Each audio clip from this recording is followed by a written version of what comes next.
तो शाहीन 1 हमने खुद बनाई, उसके बाद जब शाहीन 1 बनती चली गई और उसकी जब देखी लोगों ने सैटेलाइट्स के साथ कि कितने एक्यूरेसी से जाकर टारगेट पर लगती है जी, और अब शाहीन 1 900 किलोमीटर अगर जाकर और टारगेट पे लगती है 5-10 मीटर के फासले पे, इधर दाएं बाएं 5-10 मीटर तो कुछ भी नहीं होता जब उसके वॉरहेड में न्यूक्लियर बम लगा हो। और शाहीन 2 जो है वो 2200 किलोमीटर सफ़र करके इंडियन ओशन में जाके और 100 मीटर के दायरे के अंदर लगती है टारगेट पे, और वहाँ पे अंग्रेज़ों के जो और इंटरनेशनल जो शिप्स होते हैं जो ट्रैवल करते हैं सामान लेके जा रहे हैं वो भी देखते हैं उस टेस्ट को, और वो भी देखते हैं कि कितनी एक्यूरेटली लगी है, और वो ही पहले सबसे BBC पे खबर देते हैं कि हमने देखा ये टेस्ट और इतनी एक्यूरेटली लगा है। और शाहीन 3 जो लगी जब वो भी इसी तरह से इतनी एक्यूरेसी से लगी, तो दुनिया इस बात को अप्रिशिएट कर गई, बल्कि इस बात को अब मान गई है, और ये कहना चाहिए कि हमारे साइंसदानों का लोहा मान गई है कि ये जो जहन पाकिस्तान में इस वक्त अवेलेबल है, इतना सही जहीन साइंसदान और इतना जहीन इंजीनियर दुनिया में कहीं पे नहीं है। और ये मेरा ख्याल है अब आप ये हमें सोच लेना चाहिए, हमारी कौम को इसका एहसास करना चाहिए कि हम एक जहीन कौम है। बिल्कुल, ये वो कौम है जिसके बारे में अल्लामा इकबाल ने कहा था हज़ारों साल नरगिस रोती अपनी बेनूरी पे बड़ी मुश्किल से होता है दीदार पैदा। बिल्कुल, और ये तो मुश्किल से तो होता है पैदा, लेकिन अब पैदा तो हो ही गया ना। बिल्कुल, और ये उन्होंने अपना लोहा मनवा लिया दुनिया में। और सर इसमें भी कोई शक और शुबे की बात नहीं है कि आपने पाकिस्तान के लिए जो नाकाबिले तस्खीर इत्तेफाक बना के दिया, वो कोई दुनिया में ऐसी मिसाल हमें नहीं मिलती पाकिस्तान के लिए। और इकबाल ने शेर ये जो है वो आप ही के लिए लिखा है कि नगाह बुलंद सुखन दिल नवाज जहाँ पुरसोज यही है रफ्त सफ़र मीरे कारवां के लिए। यकीनन ऐसी जितनी भी शख्सियात पाकिस्तान में एग्जिस्ट करती हैं वो काबिल तारीफ़ हैं, काबिल सताइश हैं। डॉक्टर साहब, आपने इतना बड़ा काम किया, क्या आप किसी से मुतासिर भी हुए? आपके मेरे मुंह की बात कह दी। जी, मेरे आइडियल जो है अल्लामा इकबाल है। माशाल्लाह, ग्रेट। मैं अल्लामा इकबाल को एक शायर कम और एक फ़िलासफ़र और एक साइंटिस्ट ज़्यादा समझता हूँ। आपको यकीन होना चाहिए कि जो हमें डिग्री मिलती है जब हम PhD करते हैं ऑक्सफोर्ड जैसी यूनिवर्सिटी से, वो हमें डिग्री मिलती है डॉक्टर ऑफ फ़िलासफ़ी की। जी। तो मेरे वालिद साहब ने क्योंकि MA फ़िलासफ़ी किया था, अल्लामा इकबाल उनके सुपरवाइज़र थे थीसिस के। अच्छा। MA में तो मैंने अपने वालिद साहब से पूछा कि ये हमें डिग्री फ़िलासफ़ी की क्यों मिलती है, हम तो फिज़िक्स कर रहे हैं। तो उन्होंने मुझे बताया कि जितनी ब्रांचेस हैं फिज़िक्स साइंस की, जितनी ब्रांचेस हैं फिज़िक्स की हैं, मैथमेटिक्स है, लॉजिक है, ये सारी फ़िलासफ़ी से डिराइव हुई हैं। सही, तो इनकी जो मदर साइंस है वो फ़िलासफ़ी है। अच्छा, वो आज तक डिग्री हमेशा PhD की जो है, PhD क्या है, PH फ़िलासफ़ी के लिए, D डिग्री डॉक्टरेट के लिए, तो डॉक्टरेट ऑफ फ़िलासफ़ी की डिग्री मिलती है आपको। तो अल्लामा इकबाल ने जब ये कह दिया कि हकीकत एक है हर शय की, नूरी हो या खाकी हो, लहू खुर्शीद का टपके जो हर जर्रे का दिल चीरे, वहाँ तो बात ख़त्म हो गई ना। उन्होंने बात कर दी कि जो हम फिज़िक्स में पढ़ते हैं कि एनर्जी है जो एक चीज़ है दुनिया पे, कभी वो एक सॉलिड मटेरियल पार्टिकल की शक्ल में यानी कि खाक की शक्ल में नमूदार होती है, कभी वो रोशनी की या रेडिएशन की या हरारत की या गैमा रेडिएशन की शक्ल में नमूदार होती है। जी। तो वो नूर है, रोशनी नूर है, और खाकी जो है वो आपकी मिट्टी है, आपके सॉलिड चीज़ें हैं। जी। और तो हकीकत तो एक है, ये दोनों चीज़ें एक ही चीज़ है, और ये चीज़ क्या, एनर्जी है। जी। और जब आप जर्रे का दिल चीरें यानी कि एक एटम को स्प्लिट करें, जैसे यानी कि न्यूक्लियर फिशन करें जो कि हमने की थी जब हमने एटम बम जलाया, तो क्या होता है कि इतनी एनर्जी निकलती है जैसे सूरज के अंदर से एनर्जी निकलती है। अच्छा। सूरज के अंदर ये जो हरारत पैदा हो रही है, वो एक न्यूक्लियर फ्यूजन के रिएक्शन की वजह से हो रही है। सही। वो न्यूक्लियर रिएक्शन वहाँ पे वो हीट पैदा कर रहे हैं और रोशनी पैदा कर रहे हैं, और वो यहाँ तक पहुँचती है। तो ये अल्लामा इकबाल ने उसी वक्त कह दिया था कि लहू खुर्शीद का टपके, सूरज का जो है वो लहू टपकता है जब आप जर्रे का दिल चीरते हैं। तो अल्लामा इकबाल तो मेरे लिए एक न्यूक्लियर साइंटिस्ट आइडियल है। सही। डॉक्टर साहब, आप मुख्तलिफ अदवार में से गुजरे, मुख्तलिफ अहद से गुजर कर यहाँ तक पहुँचे, कोई आइडियल दौर आपका पाकिस्तान में किसको डिक्लेयर करते हैं, किस ज़माने में? कोई आपका हुक्मरान जो आप समझते हों, जिसको आप आइडियल मानते हों? मेरा तो ख्याल है कि मैंने तो देखे कायद-ए-आज़म का दौर भी देखा है। बिल्कुल ऐसे ही। लेकिन उस वक्त पाकिस्तान की हालत बड़ी फटीचर थी, बहुत ही बुरा हाल था पाकिस्तान का, कोई वसाइल नहीं थे, गुर्बत थी, और पाकिस्तान के ना आर्मी थी ना एयरफोर्स थी, बहुत थोड़ी थोड़ी चीज़ें थी। लेकिन पॉलिटिकली कायद-ए-आज़म का जो दौर था वो आइडियल दौर था। अच्छा। गो कि हमारी बड़ी बदकिस्मती है कि वो तकरीबन 1 साल ही रहा। जी। सही। और उसके बाद बहुत सी हुकूमतें आईं, और जो मैं ये समझता हूँ कि जो एटमी प्रोग्राम का आगाज़ हुआ है वो भुट्टो साहब के दौर में हुआ है। ये उनकी फरासत थी, उनकी दूरंदेशी थी, और उन्होंने ये सोच लिया था कि हमने अगर बड़े सग़ीर में इज़्ज़त से रहना है तो इंडिया की ताकत को हमें मैच करना होगा जी। तो हम ताकत को एक आर्मी रेज कर फ़ौज के ज़रिए मैच नहीं कर सकते, क्योंकि उनकी हमेशा से हम फ़ौज हमसे बड़ी होगी, क्योंकि उनकी आबादी हमसे ज़्यादा है जी, और वसाइल भी हमसे ज़्यादा हैं। उनके पास हमेशा टैंक ज़्यादा होंगे, हमारे साथ जहाज़ ज़्यादा होंगे, हमेशा उनकी आर्मी की स्ट्रेंथ हमारे से 3-4 गुना होगी। तो ये उस ज़माने में उन्होंने 4, 5, 10 लोगों को इकट्ठा करके, जिसमें डॉक्टर अब्दुल सलाम भी थे ज़िंदा उस वक्त, डॉक्टर IS उस्मानी अटॉमिक के चेयरमैन मौजूद थे, मुनीर अहमद खान अटॉमिक के चेयरमैन मौजूद थे, इन सब लोगों से मशवरा कर और इस आइडिया को तश्कील दिया कि हमें एक न्यूक्लियर पावर बनना है, और तब ही हम बड़े सग़ीर में अपने आप को मजबूती से और इज्जत से रख सकेंगे। तो ये तो एक हुकूमत वो थी जिसने एटॉमिक पावर प्रोग्राम का आगाज़ किया, और इतनी दूरंदेशी से इस बात को बारे में सोचा कि हमने कैसे इस मुल्क को कायम और दायम रखना है। उसके बाद हुकूमतें आती रहीं, उसके बाद ज़िया साहब की हुकूमत आई, फिर नवाज शरीफ बेनज़ीर की हुकूमत आई, फिर नवाज शरीफ साहब की हुकूमत आई, फिर बेनज़ीर की हुकूमत आई, फिर नवाज शरीफ साहब की हुकूमत आई। हुकूमतें बदलती रहीं, लेकिन मैं इन सब हुकूमतों को क्रेडिट देता हूँ कि न्यूक्लियर प्रोग्राम को सब ने सपोर्ट किया, उसको एक नेशनल प्रोग्राम समझ के। ये ज़िया साहब ने नहीं सोचा कि भुट्टो साहब ने एक प्रोग्राम स्टार्ट किया है, मैं इससे दुश्मनी करूं और इसको फंडिंग ना करूं, इसको बंद कर दूं। ये नवाज शरीफ साहब ने नहीं सोचा कि बेनज़ीर ने और इसके वालिद साहब ने इस प्रोग्राम को चलाया था, तो मैं इस प्रोग्राम को क्यों आगे लेके चलूं और इसको कामयाब बनाऊं, वो क्रेडिट तो वो ले जाएंगे। ये नवाज शरीफ साहब के जहन की वसअत थी कि उन्होंने उस प्रोग्राम को उसी तरह से सपोर्ट किया जैसे चलता आ रहा था। ठीक है, जैसे भुट्टो साहब ने उसका आगाज़ किया था, और उसके बाद ज़िया साहब ने चलाया, उसके बाद सबने और ये मैं समझता हूँ कि हमारे पॉलिटिकल लीडर्स ने हमेशा से एक बड़ी वसअत का, ज़हनी वसअत का मुज़ाहरा किया है। जहाँ तक एटमी प्रोग्राम का ताल्लुक है, मुल्क की दफ़ा का ताल्लुक है, पाकिस्तान को आगे लेके चलने का ताल्लुक है। उसके बाद हम माशाअल्लाह दौर को बुरा कहते हैं, इसलिए कहते हैं कि ज़ाहिर है जमहूरी ताकतें उसको बुरा ही समझती हैं, वो जमहूरी कदरों को सलब करते हैं। लेकिन मुशर्रफ साहब ने जो मिसाइल प्रोग्राम के लिए किया, वो किसी ने ऐसा इतनी मदद नहीं की। मिसाइल प्रोग्राम का सारा क्रेडिट मुशर्रफ साहब को जाता है। उनके ही दौर में मिसाइल प्रोग्राम मैंने उसका आगाज़ किया, शाहीन 1 बनी, शाहीन 2 बनी, सारा कुछ बनता चला गया, और क्रूज़ मिसाइल्स बनी, और ये सारा प्रोग्राम जो था, जब मैं 2007 में रिटायर हुआ हूँ नेस्कॉम से, नेस्कॉम का महकमा भी उनके दौर में बना, मैं उसका पहला चेयरमैन भी बना। तो नेस्कॉम वो इदारा है जो आपकी सारी मिसाइल्स बनाता है, क्रूज़ मिसाइल्स बनाता है। तो ये सारा क्रेडिट मिसाइल प्रोग्राम का उस हुकूमत को देते हैं। तो हुकूमत चाहे मिलिट्री की रही है, चाहे पीपल्स पार्टी की हो, नवाज शरीफ की हो, किसी की भी रही हो, सब ने पाकिस्तान की दिफा को अव्वलीन तरजीह दी है। सही।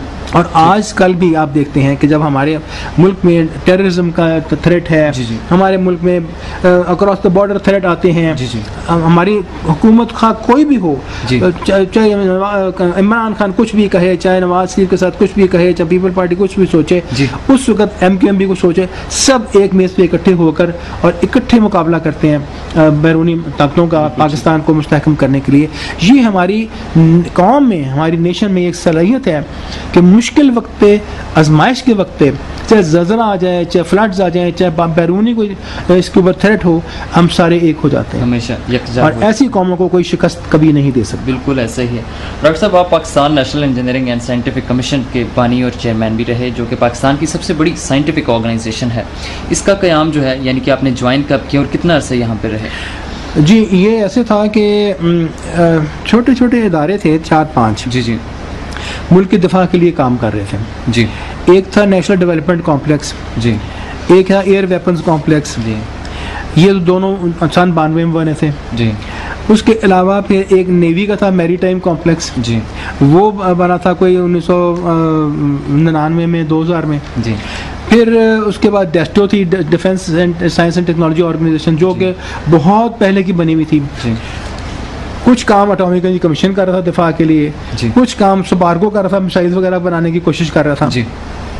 तो ये बहुत सी इदारे, KRL कोटा में, KRL जो डॉक्टर खान साहब का इदारा है, वो भी कोशिश कर रहा था कि हम भी मिसाइल्स बनाए, गौरी उन्होंने बनाई थी जी।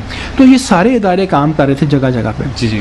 तो ये जो छोटे छोटे इदारे थे, वो कुछ ये तो बड़े थे ना, लेकिन जो छोटे छोटे इदारे थे जैसे डेस्टो है, जैसे नेशनल डेवलपमेंट कॉम्प्लेक्स है, एयर वेपन्स कॉम्प्लेक्स है, मेरीटाइम कॉम्प्लेक्स या प्रोजेक्ट मैनेजमेंट ऑर्गेनाइजेशन है, ये चार पांच इदारे जो थे ये सारे बिखरे हुए थे। सही। और आप उसमें कम्पीट कर रहे थे और पैसों का ज़िया भी हो रहा था और वो टारगेट भी अचीव नहीं हो रहे थे जो गवर्नमेंट चाह रही थी। जी सही।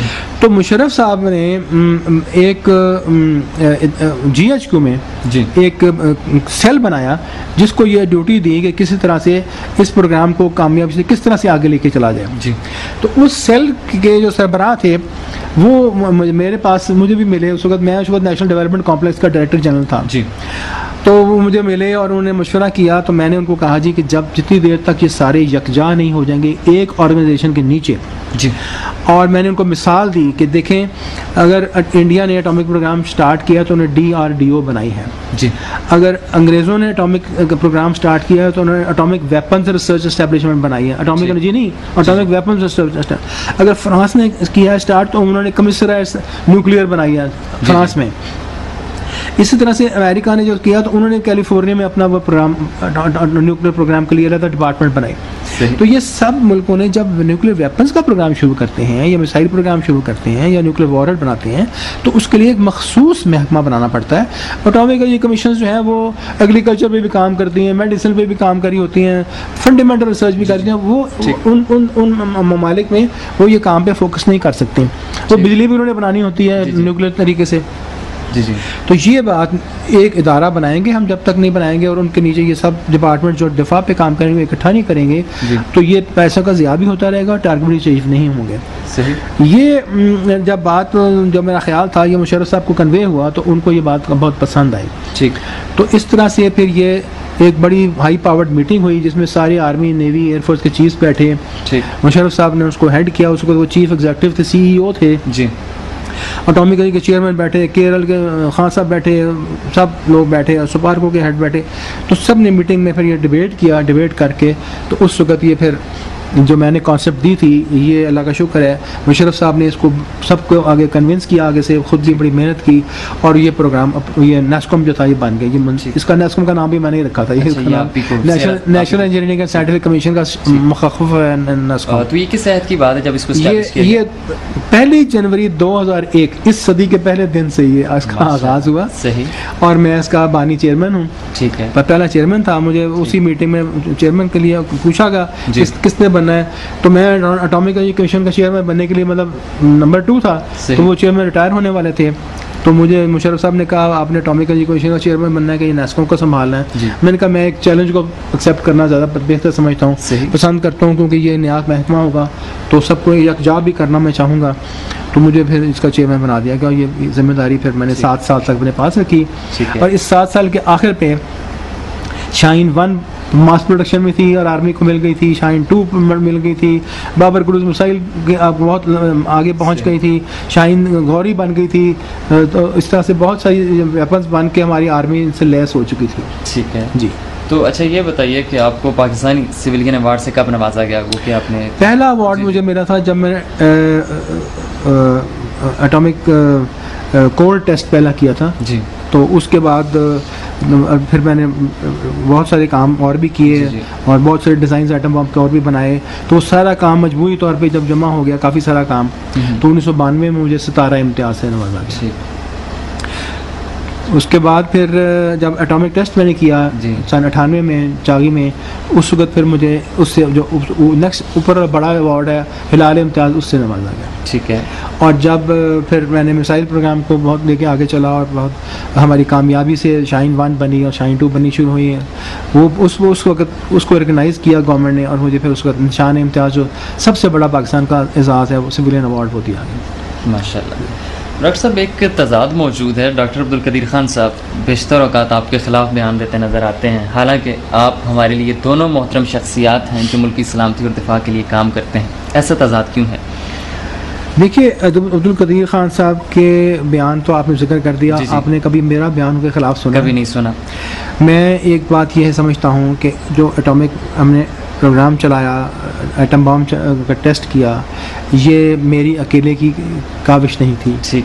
एटॉमिक एनर्जी कमीशन और कहूटा रिसर्च लेबॉर्ट्री, जिसको सरबराह डॉक्टर अब्दुल कदीर खान थे, इन दो महकमों ने मिलकर बड़ी मेहनत के साथ एटम बम बनाया जी। और चंद हज़ार लोग एटॉमिक एनर्जी कमीशन के इसमें काम करते और चंद 100 लोग, कहूटा का छोटा इदारा था लेकिन चंद 100 लोग उनके भी बहुत मेहनत से इस पर काम कर रहे थे।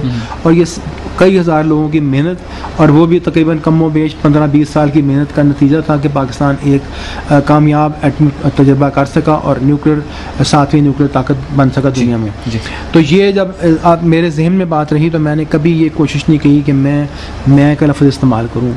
मैंने कभी किसी इंटरव्यू में, कभी प्रेस कॉन्फ्रेंस में, कभी भी टेलीविज़न पे ये नहीं कहा कि मैंने ये काम किया, मेरी टीम ने ये काम किया, बहुत से लोगों ने, सारे लोगों ने ये काम किया। हमेशा मैंने यही कहा कि एटॉमिक बम जो बनता है, आप यूरेनियम खोद के ज़मीन से निकालते हैं, वो एक मरहला है, उसको रिफ़ाइन करके UF6 बनाते हैं, वो दूसरा मरहला है, उसको कोटे भेजते हैं, वो उसको एनरिच करते हैं, वो तीसरा मरहला है। करते करते वो उसके ऐसे 20-22 मरहलों के बाद एटम बम बनता है, और जो टेस्ट करना है वो भी एक मरहला है। तो ये 20-22 जो हैं कड़ियाँ हैं एक चेन की जी, और हर जो चेन का जो लिंक है ये अगर साबित हो तो चेन जुड़ी रहती है, अगर बीच में से एक कड़ा टूट जाए तो चेन तो टूट गई ना। तो ये डॉक्टर खान साहब का जो कोटे में जो काम है वो एक लिंक है इस चेन का। बाकी 15-20 लिंक्स जो हैं वो एटॉमिक एनर्जी कमीशन के पास हैं। वो तारीखी तौर पे पुराना महकमा था ना जी। वो तो 55 में बना था, तो जाहिर है उसके पास पुराना काम चल रहा था। डॉक्टर खान साहब का महकमा बना 1976 में, तो उनके पास सिर्फ यूरेनियम के एनरिचमेंट का काम जो है वो उनको सौंपा गया। तो ये उनका भी लिंक जो है वो बहुत अहम है, और मैं समझता हूँ हर लिंक की अहम है। आप एक लिंक तोड़ दें तो चेन तो टूट गई ना, ऐसे ही है। तो सबका काम अहमियत रखता है, इसलिए मैंने कभी ये नहीं कहा कि डॉक्टर साहब किसी तरह से, उनके लोग जो हैं, उनकी टीम जो है वो कमतर है और एटॉमिक एनर्जी की टीम ज़्यादा फजीलत रखती है। सब लोगों ने मेहनत की है और तभी ये काम हुआ है। आप थरकुल प्रोजेक्ट के चेयरमैन हैं। पाकिस्तान पिछले कुछ अरसे से एनर्जी क्राइसिस का शिकार है, बुरान का शिकार है। इसका हल कब तक मुमकिन हो पाएगा? हम इस क्राइसिस से कब तक बाहर निकल पाएंगे? देखिए जी, जो बिजली का क्राइसिस है वो तो ये है कि पाकिस्तान को इस वक्त फिल फॉर जी 8-9 हज़ार मेगावाट बिजली चाहिए। 8-9 मेगावाट का इस वक्त कमी है जी। गर्मियों में इतनी हो जाती है, सर्दियों में 3-4 हज़ार मेगावाट रहती है। तो ये तो हमें कमी आजकल दरपेश है जी, जिसकी वजह से लोगों को तकलीफ है, लोड शेडिंग है, लोग गर्मी से मरते भी हैं, और इंडस्ट्री भी हमारी रुकती है और हमारी मईशत भी तबाह होती है। मेरा जो प्रोजेक्ट है ये 2010 में मंजूर हुआ जी, एक्नेक से, प्लानिंग कमीशन से रिकमेंड हुआ, एक्नेक से अप्रूव हुआ, और 2012 में इसकी पहली दफ़ा फंडिंग शुरू हुई जी। तो आप समझ लें 2012 में काम का आगाज़ हुआ जी। 28 मई अल्हम्दुलिल्लाह 2015 यानी कि 2 साल और 7 महीने के बाद जी मेरी प्रोजेक्ट से बिजली बननी शुरू हो गई थर में। अच्छा, ये तारीख में पहली दफ़ा अल्लाह ताला की मेहरबानी से हुआ है कि थर का कोयला बिजली बना रहा है जी। आज तक कभी नहीं किसी ने उस कोयले की शक्ल नहीं देखी जी जी। मैंने सोचा ये कोयले को माइन करेंगे तो बहुत अखराजात माइनिंग पे आएंगे, और जब माइनिंग करते हैं आप तो जो बिजली आप बनाते हैं फी यूनिट उसकी कीमत बड़ी बढ़ जाती है। सही है। और थर के कोयले में एक मखसूस मसला है, वो ये है कि कोयले के ऊपर पानी बहुत ज़्यादा है जी। तो अगर आप खोदेंगे गड़ा और माइन करने के लिए कोयले को निकालने के लिए तो वो गड़ा पानी से भर जाएगा जी, और वो पानी मुस्तकिल रन ऑफ कच से आ रहा है बदीन के रास्ते, और वो नीचे रेत के नीचे से पानी आता है, वो उसको आप पंप आउट करेंगे तो वो आता चला जाएगा, उसको आप ख़त्म नहीं कर सकते। तो 500-600 फुट गहरी माइन में से जिसमें पानी भरा हो, उसमें झील में से नीचे से आप कोयला निकाल नहीं सकते। अगर निकालने में कामयाब भी हो गए तो 50 रुपये यूनिट बिजली बनाने का फ़ायदा कोई नहीं है। अच्छा, इसलिए हमने ये तर्ज अपनाया, तरीका अपनाया जो दुनिया में इस वक्त बहुत ज़्यादा, चाइना में भी ये काम हो रहा है, मंगोलिया में, साउथ कोरिया में ये हो रहा है, ऑस्ट्रेलिया में ये इसी तरह से गैस बन रही है, बिजली बन रही है, कोयले से गैस बनाते हैं। साउथ अफ्रीका में भी कोल गैस बना के बिजली बनाते हैं, और यूरोप में और अमेरिका में ये काम नहीं हो रहा क्योंकि उनका कोयला इस काम के लिए मौजू नहीं है। तो थर का कोयला इसके लिए मौजू तरीन है। हम कोयले को ज़ेरे ज़मीन ही कोल गैस में तब्दील करते हैं, बहुत हाई प्रेशर से हमारी गैस बाहर निकलती है, गैस वेल्स हमारे बने हुए वहाँ पे 40-50। इस कोल गैस को आप जलाकर बिजली बना लें जी। इस कोल गैस से आप डीजल बना लें, इससे बराह रास्त आप फर्टिलाइजर बना लें जी, अपनी खाद जो है, और इससे आप प्लास्टिक्स बना लें, अद्वियात बना लें, बहुत चीज़ें बना